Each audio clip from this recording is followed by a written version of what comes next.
నాగర్ కర్నూలు జిల్లాలో బతికున్న రైతుని రెవెన్యూ అధికారులు చంపేశారు. ఆయన పేరు మీద ఉన్న ₹1 కోటి విలువైన భూమిని మరొకరి పేరు మీదకి మ్యూటేషన్ చేసి భూభారత్లో అక్రమాలకు తెరలేపారు. ఆ బ్రేకింగ్ ఇప్పుడు మనం చూస్తున్నాం. నాగర్ కర్నూలు జిల్లాలో భూభారత్లో ఒక్కొక్కటిగా అక్రమాలు బయటపడుతున్నాయి.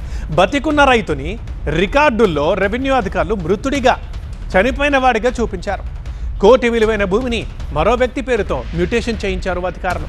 బాధిత రైతు ఫిర్యాదుతో కలెక్టర్ విచారణకు ఆదేశించడంతో విషయం బయటపడింది.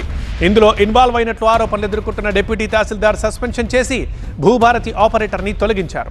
ఆపరేటర్పై క్రిమినల్ కేసు నమోదు చేయాలని ఆదేశించి కలెక్టర్ భూ అక్రమాలకు పాల్పడితే కఠిన చర్యలు తప్పవంటూ హెచ్చరించారు. మా తాతకు 50 సంవత్సరాల క్రితం గవర్నమెంటు భూమి ఇచ్చింది. ఆ భూమి మీదనే మేమందరం సాగు చేసుకుంటూ ఆధారపడి బతున్నాము.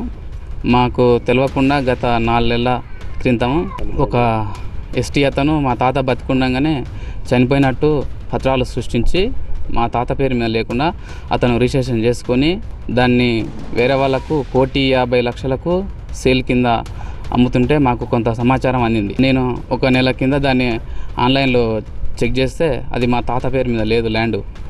వెంటనే నేను ఆర్టీఐ పెట్టి ఎంఆర్ఓ గారికి లెటర్ పెట్టిన. అక్కడ ఆయన ఫస్ట్ స్పందించలేదు.